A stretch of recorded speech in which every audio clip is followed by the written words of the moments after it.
So could hackers seize control of your car? Sounds like a bad movie plot, but we saw that video just a moment ago. Graham Williams, our tech expert, is here now.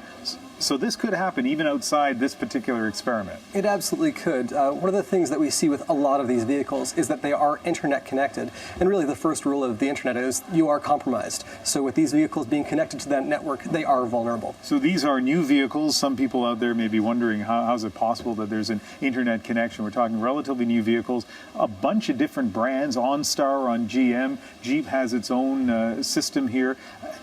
Why in the world would anybody set up a system that would allow basic controls of the car, like the transmission and the acceleration, to be even accessible to the outside world? The only reason I could see would be law enforcement. The idea that your car has been stolen or it's been compromised, at that point they can stop the vehicle when it's in motion.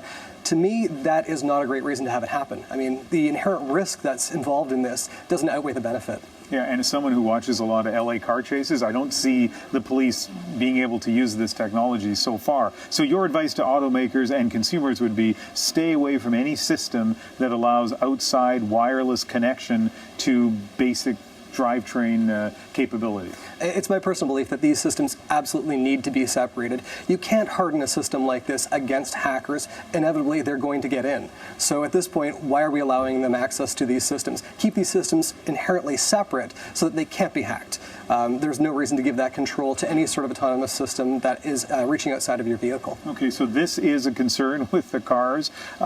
It can also be a concern for people's homes. It absolutely can. So home automation is a growing category, and we've seen two types of home automation over the last 10 years. There is autonomous home automation. So these are companies like RTI and Crestron that have a processor in your home. These are inherently safe because they're not connected up to a network. But Apple's new HomeKit system and Google's Nest do reach out to the cloud, which means that they can be vulnerable. If someone has your Google Nest password, let's say, for example, you're on vacation in Florida, they could actually log into your account and adjust the system so that your pipes will freeze because they turn the temperature down.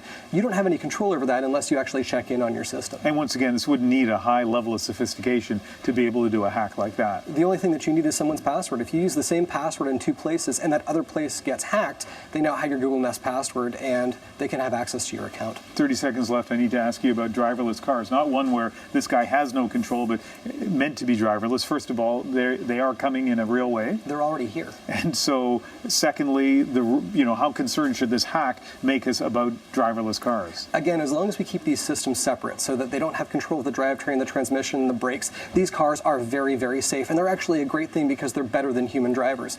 The moment we connect those up to the internet, though, that's when it gets scary. That's when it gets dangerous. All right, Graham, thank you very much. My pleasure.